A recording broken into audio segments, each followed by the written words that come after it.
Hi all അസ്സലാമു അലൈക്കും. എല്ലാവർക്കും ലവ് കുക്കിങ്ങിലേക്ക് സ്വാഗതം. ഇന്നത്തെ വീഡിയോയിൽ കാണിക്കുന്നത് ഒരു വെറൈറ്റി ആയിട്ടുള്ള കബാബിന്റെ റെസിപ്പിയാണ്. കഴിച്ചാൽ അറിയാം അത്രക്ക് നല്ല രുചിയാണ് ഇതിന്. കൂടാതെ ഉണ്ടാക്കാനും വളരെ എളുപ്പമായിട്ടുള്ള ഈ കബാബ് എല്ലാവരും ഇതുപോലെ ഉണ്ടാക്കി നോക്കണം. നല്ല ടേസ്റ്റാണ്. രുചിയുടെ കാര്യം ഒരു രക്ഷയില്ല. കുറച്ചധികം ഉണ്ടാക്കി ഫ്രോസൺ ആയിട്ട് വെക്കാവുന്നതുമാണ്.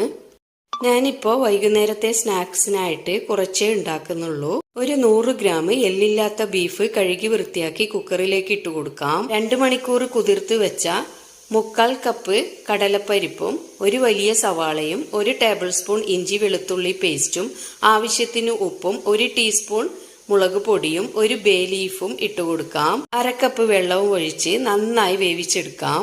വിസിലൊക്കെ പോയി തണുക്കാനായി വെച്ചിട്ടുണ്ട്. ഇനി തുറന്നു നോക്കാം. കറക്റ്റ് പാകമായിട്ട് കിട്ടിയിട്ടുണ്ട്. ഇനി നന്നായി ഒന്ന് ഉടച്ചെടുക്കാം. ഇതിലിട്ട് കൊടുത്ത ആ ബേ ലീഫ് ഒന്ന് മാറ്റി വെക്കാം. നന്നായി കുഴഞ്ഞ പരുവത്തിലാക്കി എടുത്തിട്ടുണ്ട്. ഇനി ഒരു വലിയ ബൗളിലേക്ക് മാറ്റാം. നന്നായി കുഴച്ചെടുക്കാനുള്ളതാണ്.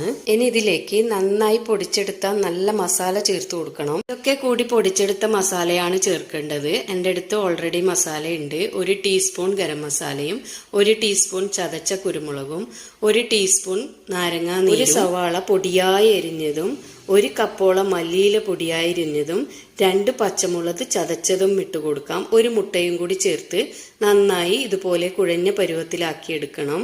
എല്ലാം റെഡിയായി. ഇത്രയേ ഉള്ളൂ. ഇനി ഇഷ്ടപ്പെട്ട ഷേപ്പിലാക്കി എടുക്കാം.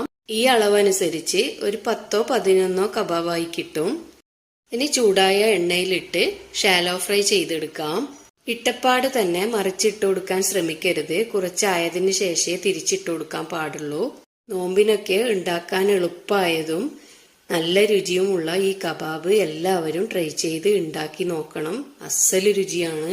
ഇതിന്റെ കൂടെ കഴിക്കാനായിട്ട് മിന്റ് ചട്ടിനിയോ അല്ല ടൊമാറ്റോ സോസോ ഉപയോഗിക്കാം. മുട്ട ചേർത്തത് കൊണ്ടായിരിക്കാം ഓയിൽ ഇങ്ങനെ ആയി വരുന്നത്.